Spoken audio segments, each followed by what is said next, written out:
ceia falamos muito sobre Jesus como o Cordeiro, mas hoje nós vamos falar de Jesus como o legítimo proprietário da terra, o herdeiro. Ele vem como leão e ele vem para tomar posse daquilo que legitimamente pertence a ele. Amém? Então o nosso tema é o livro selado e a herança legítima da terra. Fala comigo, o livro selado e a herança legítima da terra. Nós vamos ler dois textos e vamos projetar vários textos para vocês aqui no telão, tá? Você tem um bom entendimento da palavra. Eu vou precisar remanejar para cá, porque a nossa leitura é um pouquinho mais alongada hoje, mas é importante para que você compreenda o conteúdo. A gente vai fazer um paralelo entre esses dois textos, amém? Jeremias capítulo 32. Vá lá, nós vamos pegar desde o verso 6 até o 15, tá?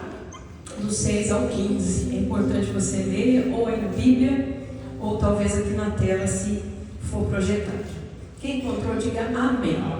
Amém. Diz assim o texto: disse, pois, Jeremias: veio a mim a palavra do Senhor dizendo: eis que Ananel, filho de Salom, teu tio, virá a ti dizendo: compra para ti a minha herança que está em Anatote, pois tens o direito de resgate de comprá-la. Fala comigo, direito de resgate de comprá-la. Tá?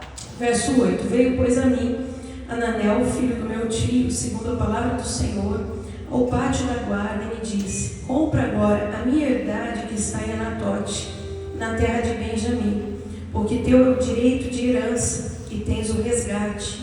Compra para ti. Então entendi que isto era a palavra do Senhor.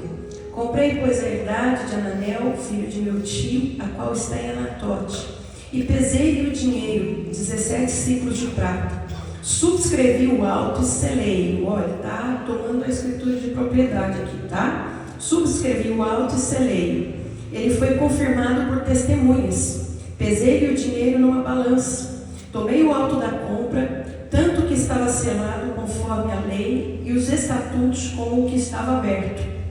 E dei o auto da compra a Baruque, filho de Nerias, filho de Maacéias, perante os olhos de Ananel, filho de meu tio, perante os olhos das testemunhas que subscreveram a escritura da compra, e perante os olhos de todos os judeus que se assentavam no pátio da guarda. Fala comigo assim, ó, muitas testemunhas.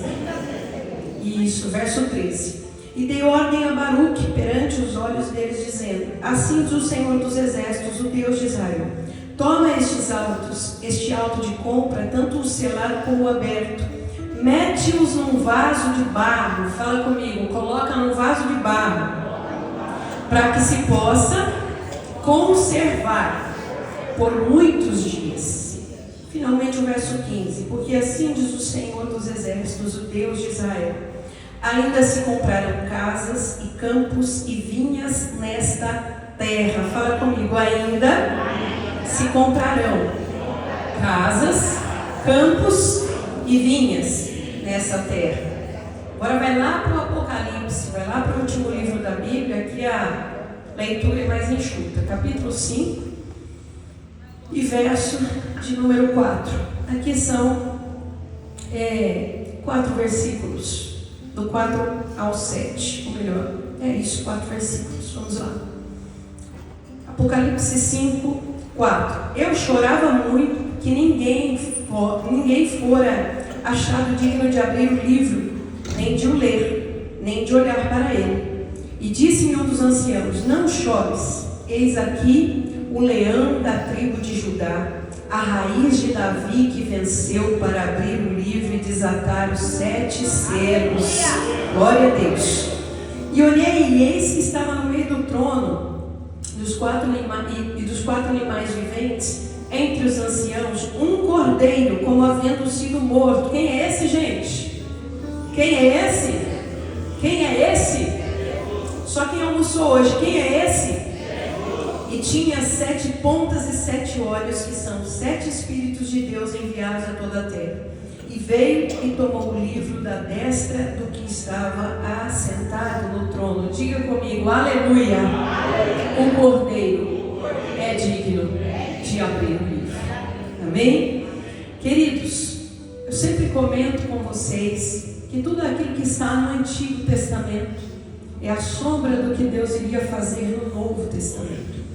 Então, talvez numa leitura desatenta, quando você vai a Jeremias 32, você observa lá que o Senhor manda nos dias, olha, isso é muito interessante, nos dias em que Israel iria para o cativeiro, melhor, onde Jeremias estava, Judá, né? Nos dias em que Judá iria ser tomada pela Babilônia, o Senhor está dizendo para Jeremias comprar uma herdade que pertencia ao tio dele. E por que Jeremias deveria comprar este campo? Que não era de qualquer pessoa, mas era de um parente. Porque sobre este campo, Jeremias tinha direito de resgate, como você vai entender daqui a pouquinho pela palavra. Agora, por que comprar uma propriedade onde tudo será tomado pelo inimigo? Por que gastar o dinheiro em dias em que ele, profeta, já está ali vaticinando e avisando? A Babilônia vai cercar, a Babilônia vai entrar, vai levar cativos que interessam, vai deixar na terra os pobres, a terra será queimada. Mas Deus está dando esta ordem ao profeta, e o profeta está obedecendo. Por que será? Raciocínio junto comigo. Mas uma coisa interessante antes de responder, para eu ressaltar a você, é que todo o cuidado de uma venda, né, de uma lavratura de escritura, não vem de hoje. A lei civil tomou isso da Torá, da lei judaica. As nações hoje, todas elas, ou a maioria delas, têm as suas constituições. Por quê? Porque isso começou com Israel. E então, nós tínhamos ali toda aquela liturgia para comprar um imóvel, a lavratura de uma escritura, as testemunhas ali presenciando o ato da compra. E Jeremias, como ele estava preso no pátio da guarda, ele precisava resguardar aquela escritura de alguma maneira. Você prestou atenção? Você leu junto comigo? Ele pede para Baruque colocar dentro de um vaso para que ela fosse conservada por muitos dias. Aqui Jeremias já está demonstrando a expectativa de que o cativeiro viria, mas iria passar. Aqui Jeremias já está demonstrando a esperança que depois do juízo de Deus, um novo tempo iria começar. E agora, voltando um pouquinho ao que eu te perguntei, por que será que Deus manda ele fazer toda essa negociação dentro de uma terra que seria levada, ou dentro de uma terra que ficaria sob o poderio do inimigo, os seus habitantes seriam levados para o cativeiro?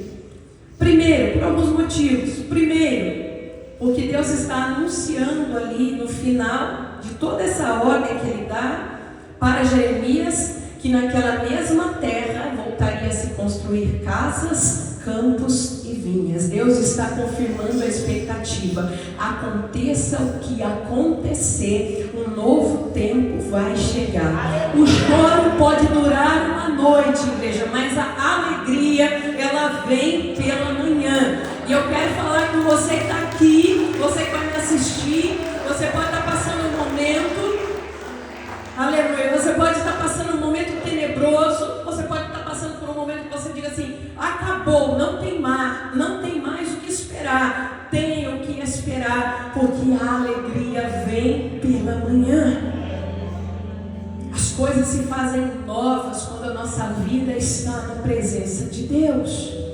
Segundo ponto, por que o Senhor está mandando o profeta fazer isso? É uma sombra do que Jesus iria fazer por nós.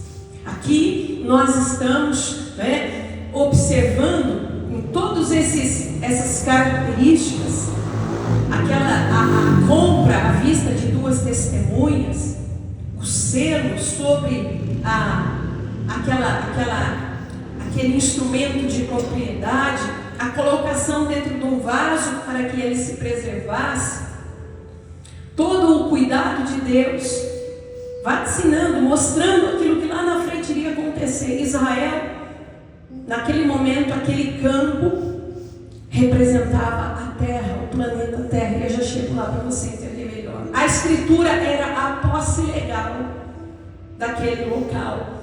O selo e o vaso era um sinal de que havia um tempo determinado para que a revelação de Deus que estava sendo dada a Jeremias acontecesse e toda aquela terra fosse novamente restaurada. Observe que mesmo antes do exílio chegar, quando a destruição era iminente, Deus está prometendo um futuro. Novos campos, novas vinhas, novas casas.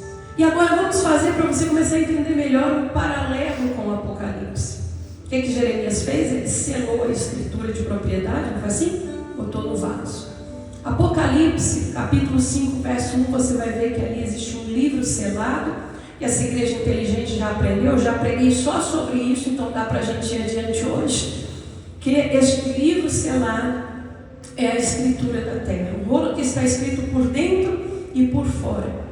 E que representa o quê? Um testamento, uma herança, uma escritura de posse. A terra tem dono, sabia disso? Êxodo capítulo 19, verso 5, no final do verso 5 o Senhor vai dizer: toda a terra é minha, a terra pertence ao Senhor. E aí, como Ele é bondoso, a gente vai ver daqui a pouquinho, Ele concedeu domínio da terra aos filhos dos homens. Salmo 116, verso 15, se a minha 115, 16 ao contrário. O céu dos céus é do Senhor e a terra Ele deu aos filhos dos homens. Posse, mas a propriedade é dele, permanece com ele. Apenas Jesus, o que a gente está vendo em Apocalipse capítulo 5? João já estava até chorando, porque não existia ninguém digno de abrir os selos. Por quê? Porque o proprietário da terra, a igreja, é o Pai, e o herdeiro é o Filho. Então o anjo não podia se apresentar ali para tomar aquela escritura. Não é legítimo proprietário, não é legítimo herdeiro. Um dos seres viventes não poderia se apresentar ali. Os querubins, anjos que têm alta patente, também não. Os serafins, aqueles que estão à volta do trono no terceiro céu, também não.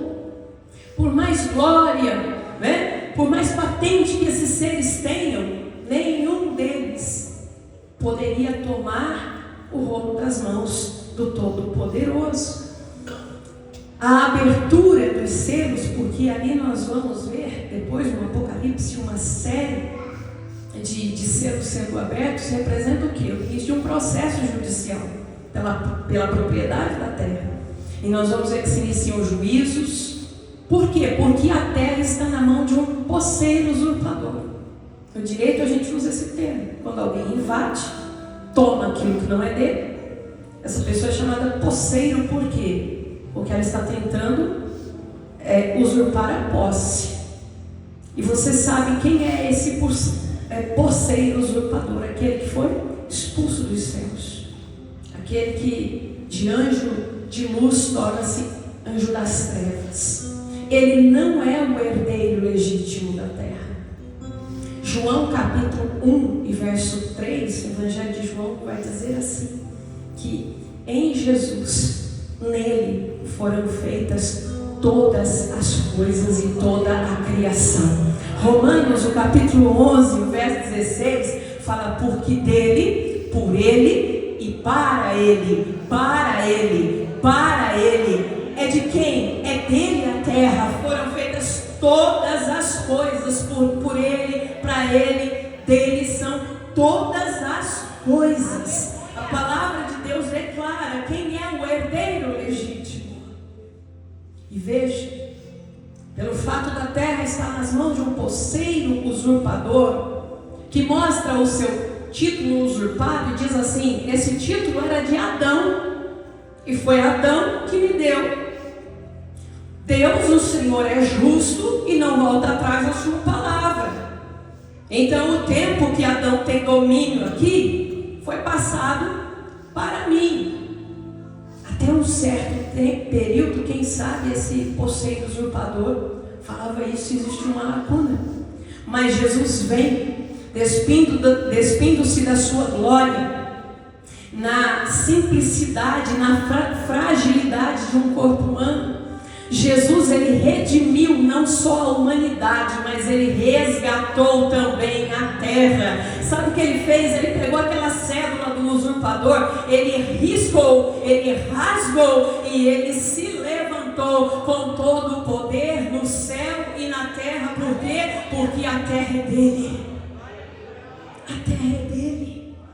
A realidade, e por isso, meus irmãos, que quando ele aparece, ele é chamado como leão da tribo de Judá, mas quando ele vai pegar o selo, ele aparece como cordeiro que foi morto. Suas vestes estão salpicadas de sangue. O preço que ele pagou para que ninguém conteste, nem no céu, nem na terra, nem debaixo da terra, com seu sangue. Ele comprou para Deus homens de todas as tribos, línguas, raças e nação. Romanos 8 vai dizer que a criação geme na expectativa da manifestação dos filhos de Deus. Sabe por quê? A criação sabe que também foi redimida, a terra redimida, e está chegando o tempo, o povo de Deus, da restauração de todas as coisas. Levante sua mão direita e diga: Maranata, ora vem, Senhor Jesus. Glorifique a Ele nessa hora, louve a Ele nessa hora.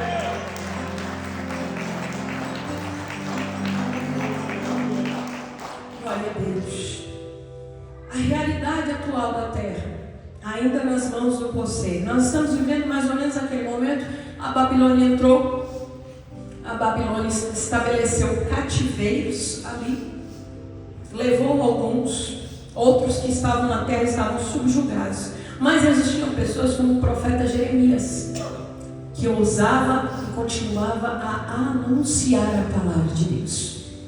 E neste lugar de luta, de guerra, no mundo tereis aflições. O que aconteceu com o profeta?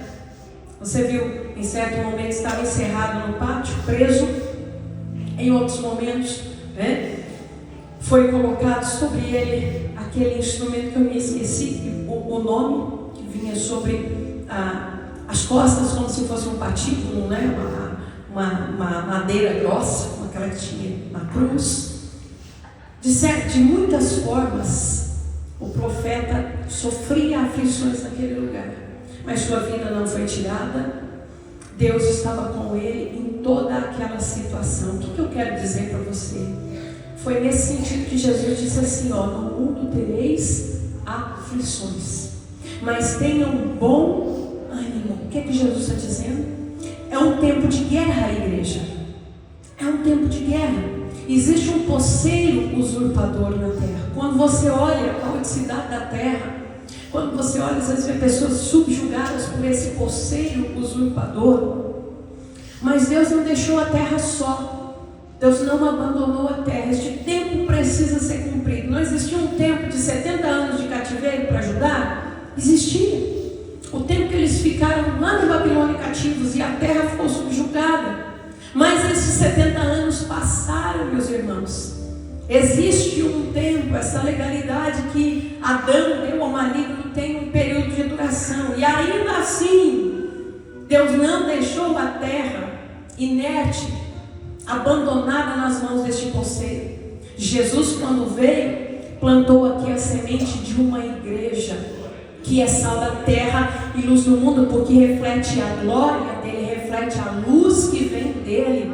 Ele deu uma palavra de autoridade a esta igreja, dizendo que as portas do inferno não prevalecerão. Existe na terra um corpo que se move em Deus, que se move por Deus, que arranca ou pode arrancar pessoas das garras desse posseiro usurpador. Existe uma igreja que onde ela vai colocar a planta dos pés, ela vai levar a palavra de Deus, ela vai levar luz. Aonde essa igreja revestida de autoridade chega, o posseiro usurpador e os seus demônios precisam fugir. Então o Senhor tem chamado a igreja a se levantar para o evangelismo, para ganhar almas, para exercer o seu papel nessa terra, porque o proprietário logo está voltando, meus irmãos. Logo está voltando, e o propósito dele é que arrebanhemos o máximo de vidas, é que façamos diferença. Quando esse poceiro ergue a voz dizendo: eu estou destruindo, arrasando, a igreja levanta a voz: nós estamos construindo e edificando. O Senhor está dizendo, e eu acredito que não apenas no final do cativeiro, aquele versículo 15 de Isaías 62, nesse lugar continuarão edificando, campos vão surgir, casas vão surgir. O Senhor está querendo dizer que mesmo no tempo do cativeiro, alguns farão a diferença dentro daquele território. E assim Jesus não veio simplesmente para lançar uma semente, chamar uma igreja que de vez em quando se reúne, que se reúne para se ver ou para matar as saudades. Não, Jesus chamou uma igreja que se levanta para edificar no meio da destruição. Jesus chamou uma igreja que mesmo ainda neste tempo de cativeiro, aonde ela chega, ela resgata vidas, aonde ela chega, ela restaura famílias, aonde ela chega, ela cura enfermos. Essa unção está sobre a nossa vida, eu profetizo. Fala comigo, nesse tempo se edificarão casas, campos, vinhas nessa terra, porque a igreja está presente. O Espírito Santo move a igreja para edificar. É isso, meus irmãos. Dias atrás o pastor me mostrou uma reportagem linda, não sei como está hoje, mas lá em São Paulo, é Rua dos Protestantes, né? Onde estava o pessoal da Cracolândia, Rua dos Protestantes. Sabe o que aconteceu, irmãos? Os protestantes foram lá, e os protestantes começaram a cuidar, a falar da palavra, a falar do evangelho. Quando o pastor mostrou o vídeo, não tinha mais Cracolândia ali, meus irmãos. Isso é fazer a diferença. Eles estavam com uma camiseta escrito pastores de rua, alguma coisa assim. E ali, gente, eles fizeram efetivamente o papel da igreja. E nós não podemos entrar na forma desse mundo, olhar, assim mesmo, estou destruído, tudo caótico, é desse jeito mesmo. Não, enquanto a igreja estiver aqui, lembra desse versículo 15. Deus está dizendo através da boca de Jeremias: Nabucodonosor vai entrar, tem um tempo terrível pela frente, tribulação que virá, mas vocês estão aí para edificar campos, casas e vinhas. É a mesma coisa, igreja. A gente ouve hoje, vê, estamos no princípio das dores, o fim dos tempos, tem prognóstico de muita aflição, de muita luta. Nós não sabemos quando a igreja sai da terra, quanto tempo a igreja fica na terra. Nós temos, meus irmãos, que agora estar focados no momento presente, entendendo que no meio da caoticidade há um poder que vem do alto sobre a nossa vida, para edificar no meio da terra arrasada campos, casas e vinhas, famílias, vidas, pessoas, resgatando, salvando, libertando no poder do nome de Jesus. A realidade atual da terra nas mãos do poceiro. Ele tem um domínio que é temporário, um domínio que foi usurpado. E agora eu vou dar um texto bíblico para você poder comprovar isso. Lucas capítulo 4, versículo 6. Você vai ver na tentação ali, quando Jesus está no deserto, uma das tentativas dele contra Jesus, ele diz assim: se você se inclinar e me adorar, eu te dou os reinos desta terra, a glória, né? Os reinos e a glória dessa terra. O que quer dizer isso? Poder humano, dinheiro, fama. Ele está oferecendo isso para Jesus. Por quê? Porque a ele foi dado. Você não vai ver Jesus falando: é mentira, isso não é seu. Não, porque Jesus está, como ele disse para João Batista, quando João falou: convém que o Senhor me batize, não eu vou batizar. Ele fala: João, convém que se cumpra toda a justiça. Porque o reino de Deus se baseia em regras, princípios e leis, meus irmãos. Não no misticismo, mas em regras, princípios e leis. Por que Deus começa dando ali mandamentos para Moisés? É o que eu disse, que inspirou as constituições de todos os outros países. Porque o mundo espiritual ele é legal no sentido de jurídico. Aqui, a realidade atual deste domínio é temporária. O ato de abrir os selos é uma ação judicial e espiritual. Quando na terra alguém tem sua propriedade usurpada, o que ele faz? Ele vai na justiça e ele pede uma reintegração de posse. Então, a abertura dos selos, preste atenção numa coisa muito interessante. As pessoas olham para o livro do Apocalipse, das revelações, e dizem assim: olha, Deus está castigando, olha quanto castigo que vem, olha, Deus ficou bravo. Irmãos, ali é o desenrolar de um processo que está acontecendo no mundo espiritual.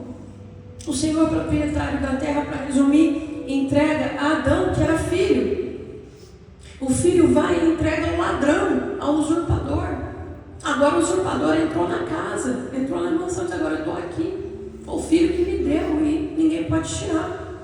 O que o pai faz? Ele pega o outro filho, mais poderoso, e envia para resgatar. Olha como Deus respeita. Por que tinha que ser filho? Por que não podia ser anjo? Porque o Senhor respeita a sua própria palavra. Então é outro filho, é o mesmo nível, e agora este filho, o primeiro perde comendo num jardim de delícias, mas o segundo vence jejuando no meio do deserto. Esse outro filho vem, e agora o desenrolar desta história, meus irmãos, as sentenças deste processo é por tudo aquilo que já aconteceu, não é meramente Deus quer castigar. Então, o abrir dos selos é uma ação judicial e espiritual que começa a quebrar o domínio do usurpador. Quando os selos começam a ser abertos, é sinal, a terra vai começar a ser resgatada. Cada selo que é aberto traz desordem, traz guerra, fome, morte, como resultado da separação entre a criação e o seu verdadeiro reino. Imagine que esse usurpador, ele entrou na casa, e quando o primeiro filho deu esse aval, essa posse da casa, todas as crianças, os outros filhos que estavam na casa, começaram a chamar o usurpador de pai. E todas aquelas crianças foram crescendo dentro de um desregramento, dentro de uma perversão, porque eles se baseavam naquele usurpador. Mas agora, quando vem o segundo filho, preste atenção, quando vem o segundo filho se apresenta uma imagem do pai, para que estas outras crianças percebam que o usurpador não é pai, ele é mentiroso, ele é enganador, ele é ladrão, ele não tem direito legal de estar ali. E muitas crianças são atraídas para este filho que veio depois. E muitas crianças começam a tomar de novo as características do pai. E agora essas crianças vão ajudar no resgate desta casa. Quem está me entendendo, diga amém. Então vamos falar um pouquinho sobre a redenção da terra e a reintegração de posse. E fica comigo que eu vou fazer uma conta rápida aqui para você entender que nós estamos chegando nos dias da restauração de todas as coisas. Diga comigo: Maranata, ora vem, Senhor Jesus. Como é que a gente pode anunciar que está chegando o tempo da retomada da terra? Vamos olhar para Gênesis, o capítulo 6 e o verso 3, que diz assim: apenas ouçam. Então disse o Senhor: não contenderá o meu espírito para sempre com o homem, porque ele também é carne, porém os seus dias serão de 120 anos. E aqui nós vamos tomar essa palavra profética que Deus deu nos dois sentidos. Preste atenção. Às vezes eu falo para vocês sobre profecia de dupla referência, lembra disso? Tem um sentido presente e tem um sentido futuro. Então, quando a gente lê isso, a gente percebe para que essa palavra veio naquele momento. Preste atenção aqui, no presente, para indicar que depois do dilúvio, os anos de vida do homem seriam no máximo 120 anos.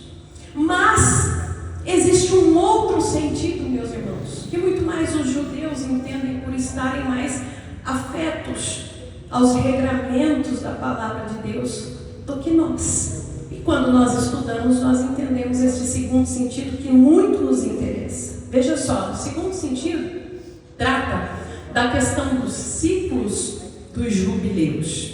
Também a questão dos ciclos. Meus amados, deixa para depois. Amados?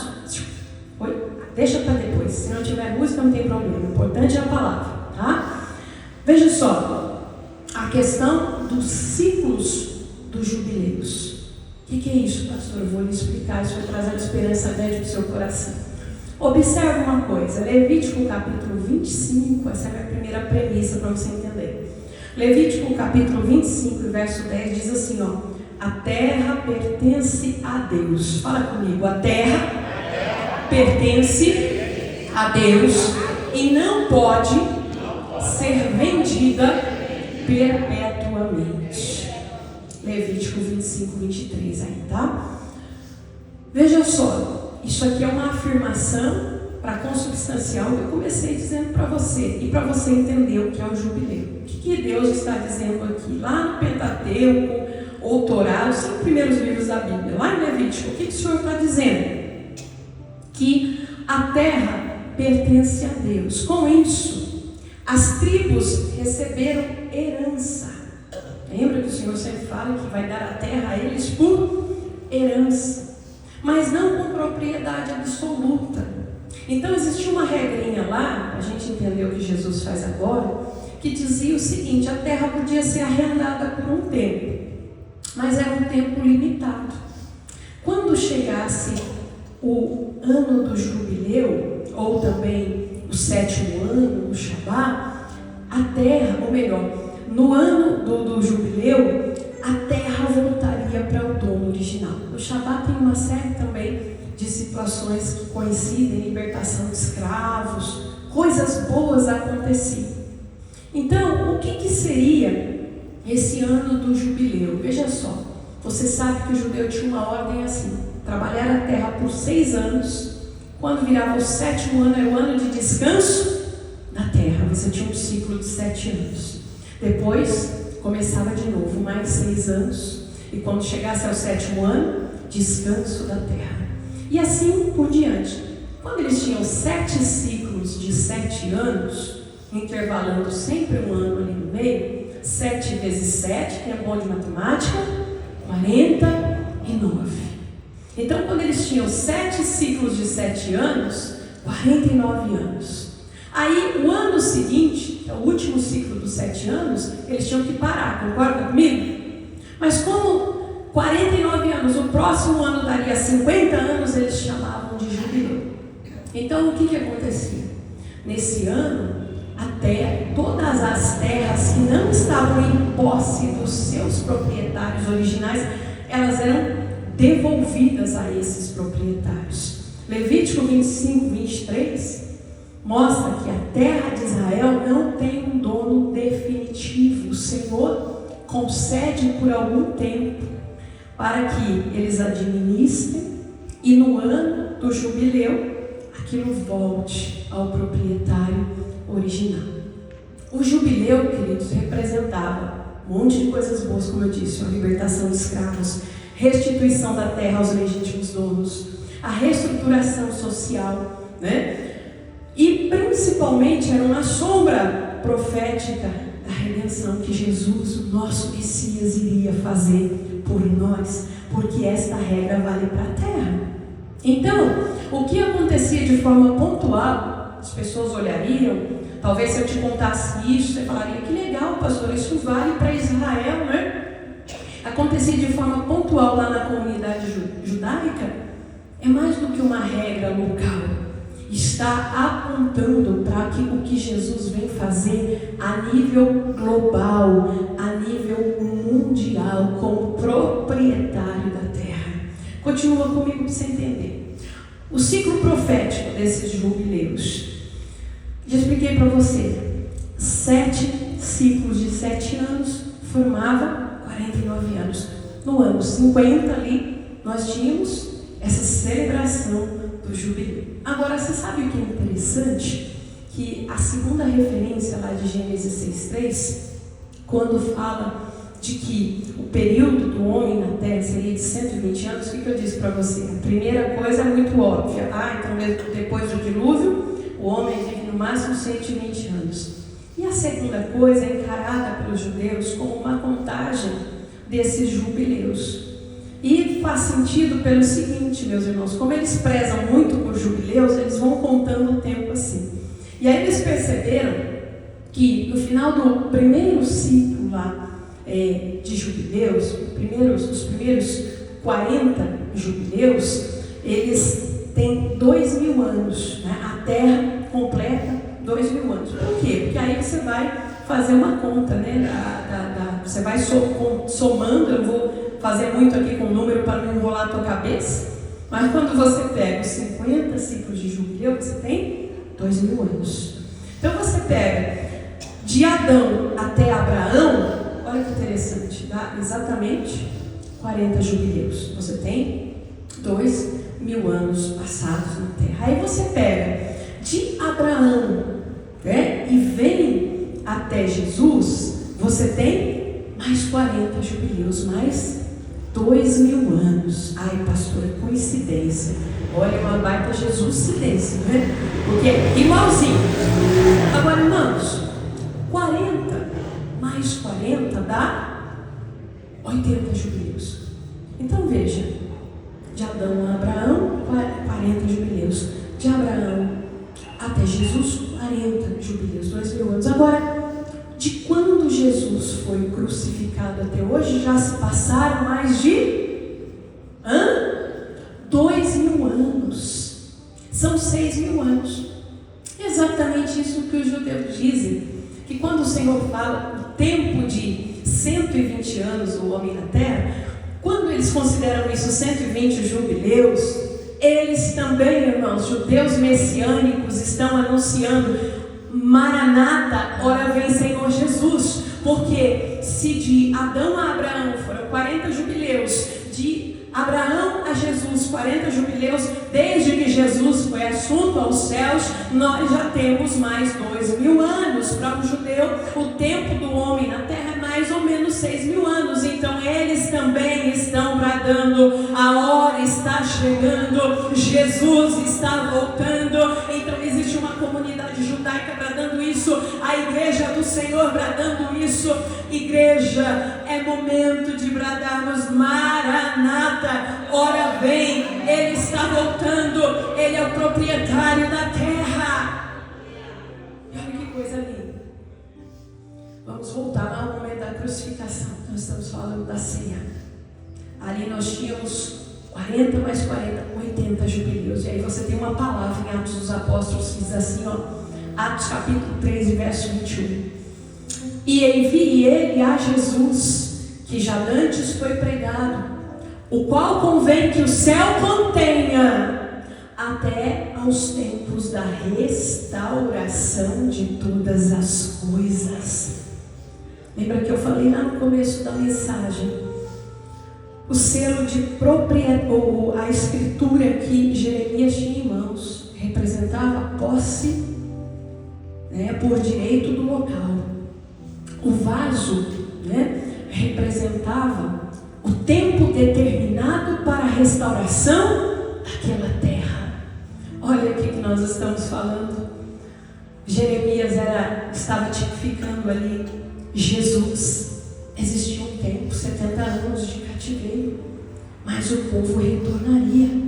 Ele retomaria a sua propriedade naquele lugar. E olha que interessante, Anatote, a terra que Jeremias nasceu, dizia-se ser uma cercania, um lugar muito pequeno, o que nós diríamos hoje uma terra no interior muito pequenininha. O que é Israel, gente? É uma terra muito pequena, o lugar de onde saiu o comprador. Não quero dizer que só Israel seja do Senhor, não. O lugar onde nasceu o comprador era um lugar talvez ínfimo, que ninguém, Anatote, vou comprar nada lá não, porque ali não tem. Olha como Deus é detalhista, e Ele faz a sombra certinho daquilo que Ele vai fazer. Jesus nasce aonde? Em Israel, não é? Ele nasce em um país tão pequenino, mas Ele vem para comprar a terra, Ele vem para comprar vidas, como está dito no Apocalipse. Passados os últimos 2.000 anos, ou seja, E deixa eu finalizar, né, porque é poderoso esse versículo de Atos aqui, é tanta coisa nessa mensagem que eu vou avançando.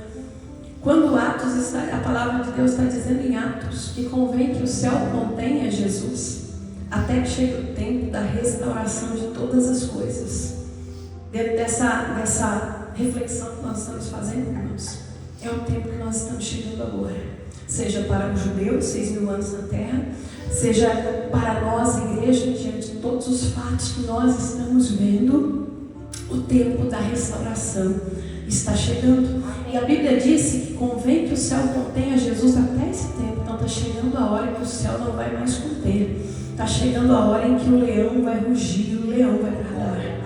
Agora sim, passados esses últimos 2.000 anos, estamos chegando naquilo que para o judeu dá os 120 jubileus.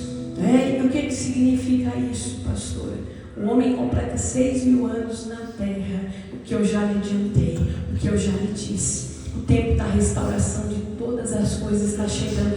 A devolução da terra será feita ao seu legítimo proprietário. É por isso que o leão da tribo de Judá, ele entra naquela sala como um cordeiro para tomar a escritura da terra.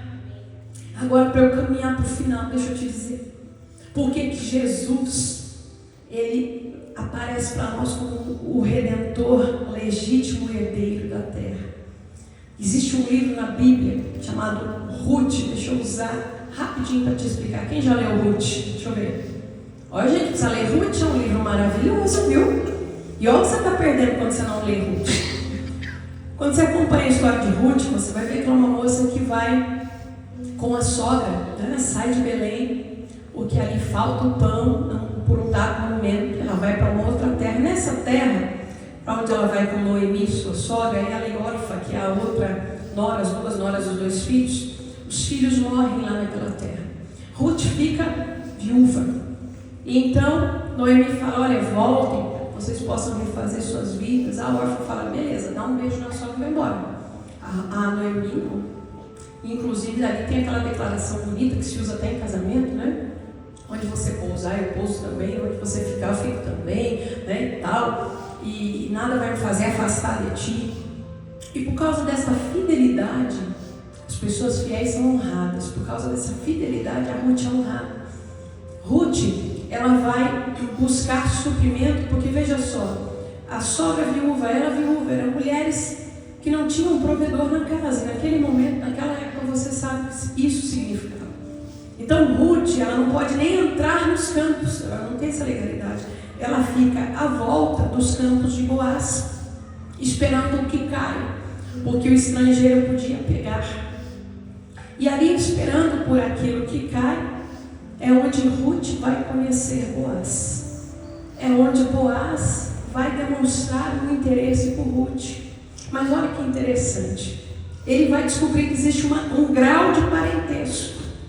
E dentro daquele interesse de unir-se a Ruth, isso era muito bom. Por quê?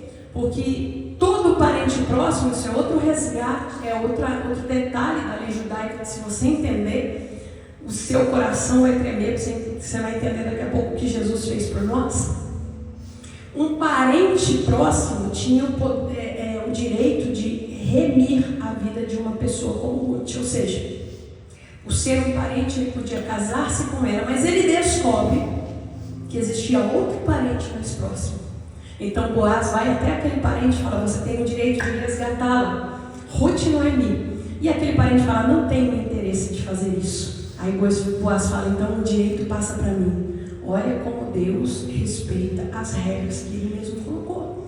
E agora então Boaz vai como parente remidor e resgata Ruth. Por via de consequência, ele resgata Noemi também. Então aqui, por que eu estou te contando essa história rápida do livro de Ruth? Para você entender que existe ali em Israel a regra do parente remidor. E aqui, já que nós estamos traçando paralelos, vamos entender uma coisa, meus irmãos, que no mundo espiritual, a terra a ser resgatada, ou no caso ali nós temos a Ruth e a Noemi, é a criação, somos nós que precisamos de um resgate. A viúva, a igreja, né? A viúva foi prefigurada por Israel. E o remidor é Jesus Cristo. Agora você vai começar a entender por que ele era chamado filho de Davi. Tem que ter linhagem sanguínea, tem que ser parente, para ter o direito de resgate, para ter o direito de remir. Veja como a Bíblia não tem nenhuma palavra inútil, meus irmãos. Você fala, olha lá, o cego diz, Jesus, filho de Davi, tem misericórdia de mim.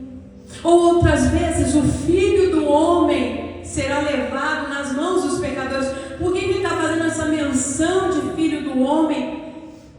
A expressão filho do homem indica humanidade. Mais do que isso, filho do homem remete a Adão. A linhagem, a humanidade que vem de Adão, carregando aquele peso de condenação. Aí Jesus então, ele não vem só como Deus.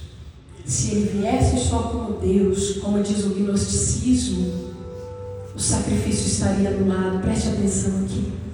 Se ele viesse só no sobrenatural, a missão não seria completa. Então, ele nasce de um ventre de uma mulher. Ele vem da linhagem de Davi. Ele tem sangue, ele tem grau de parentesco. A linhagem de Davi está ligada a Abraão, e por isso a palavra de Deus vai dizer que nós que éramos gentios fomos enxertados para que este grau de parentesco nos alcançasse como nos alcançou pela fé, meus irmãos. Ele é o último Adão que sem pecado cumpre o propósito original. O primeiro filho falhou, o primeiro filho caiu diante do usurpador, mas o segundo filho vem com toda a autoridade e poder. Na fragilidade de um corpo humano, ele enfrenta a cruz, ele sangra, ele nos resgata com toda a legitimidade. Jesus é o parente remidor, aplauda ele por isso. Ninguém pode reclamar. Ninguém pode reclamar antijuridicidade do plano de salvação. Vou usar uma palavra do direito. Satanás não pode balançar uma certa coisa, ele está errado. Não, Deus cumpriu a risca, regra por regra, lei por lei, tudo perfeito, meus irmãos.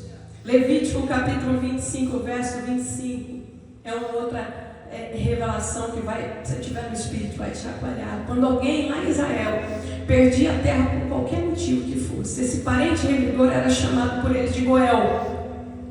O Goel, o parente remidor, tinha o direito de resgatar o que aquela pessoa perdeu. Alguém perdeu a terra, alguém perdeu o rebanho, alguém perdeu família, alguém perdeu algo por qualquer motivo. Quem é que tem autoridade de chegar e resgatar o que é daquela pessoa? O Goel, o parente remidor, Jesus Cristo, o Messias. E você vai entender esse poder lá na fala de Jó, lá no livro de Jó ainda, capítulo 19, verso 15, verso 25, desculpa, Jó 19, 25, olha só, primeiro livro da Bíblia, gente. Mas o Cordeiro foi morto desde a fundação do mundo. E Jó, no capítulo 19 e verso 5, ele não está dizendo tudo isso, mas eu vou agregar aqui para você entender. Ele está dizendo assim: eu perdi família, eu perdi filhos, eu perdi rebanho, eu perdi casa, eu perdi patrimônio, eu perdi a esposa, eu perdi tudo. Mas no versículo 25 ele levanta e fala: eu sei que o meu Redentor vive, e no final ele se levantará. Jó está dizendo, ele não vai só me restituir, mas lá na frente ele resgata toda a humanidade. Você está entendendo? Jó conhecia essa regra. Então não está falando eu vou me matar, eu perdi tudo e não tem volta. O meu Redentor, ele vive e ele se levantará. Jesus, Ele é o herdeiro real. Por que ele é o legítimo proprietário? E ele vem com autoridade para resgatar. Porque ele é o herdeiro real do trono da terra, do trono de Israel e da terra. Jesus é chamado filho de Davi. Isso é profetizado. Jeremias 23:5 fala isso com muita clareza. Se der tempo, a Alexandra vai por ali, porque agora eu vou citar alguns versículos aí em série. Jesus, herdeiro do trono da terra de Israel. De lá ele vai governar. E falta pouco tempo agora, gente. Veja, deixa eu abrir um parênteses com essa mensagem. Eu não estou tentando marcar a data de nada, gente. Muito pelo contrário. Eu só estou dizendo que nós estamos vendo. O que ele falou? Olhe para a figueira. Nós estamos olhando para os sinais da figueira. Nós estamos olhando para aquilo que o regramento da figueira ensina. Jesus, ele é o legítimo proprietário. Ele volta porque Jesus, o herdeiro de toda a criação. Daniel capítulo 7, versículo 14 declara: ele é o herdeiro de toda a criação. Tem uma parábola em Mateus capítulo 21, o 37 e o 38, que fala do Senhor da vinha. Quem se lembra dessa parábola? Que o Senhor manda, homens adiante, à frente, mas as pessoas não ouvem, elas batem, elas espancam. E quem eram esses? Os profetas, os que vinham madrugando. O Senhor dizia: madrugando e enviando os meus profetas. Jesus olha para Jerusalém e fala: oh Jerusalém, e mata os seus profetas, como eu gostaria de te juntar. E a gente não pode olhar e falar assim: está vendo Jerusalém? Porque hoje, irmãos, muitos fazem isso, muitos dos gentios também fazem. Jesus está tentando juntar, Jesus está chamando. Então, lá naquela parábola, diz assim: então o Senhor disse, agora eu vou mandar o meu filho, porque o meu filho eles vão respeitar. E a parábola diz assim: ao filho eles mataram. Então Jesus está se referindo a ele mesmo. Jesus, ele vem como filho e herdeiro do dono da vinha. Jesus, pelo que eu já te expliquei, ele exerce essa função de parente remidor. Jesus tem esta autoridade porque ele veio como o cordeiro imolado, que com seu sangue selou o direito de redenção. Você pode dizer aleluia? Como o leão, a igreja ele está voltando para retomar a propriedade da terra. Fala comigo, Maranata. Ora vem, Senhor Jesus. Mas a preparar para soltar para nós aqui, Alexandra, por favor, se coloque em pé no seu lugar. Com isso você entende, eu vou orar agora. Com isso você entende, nós vamos fechar aqui a nossa gravação e depois essa mensagem vai ser enviada a todos aqueles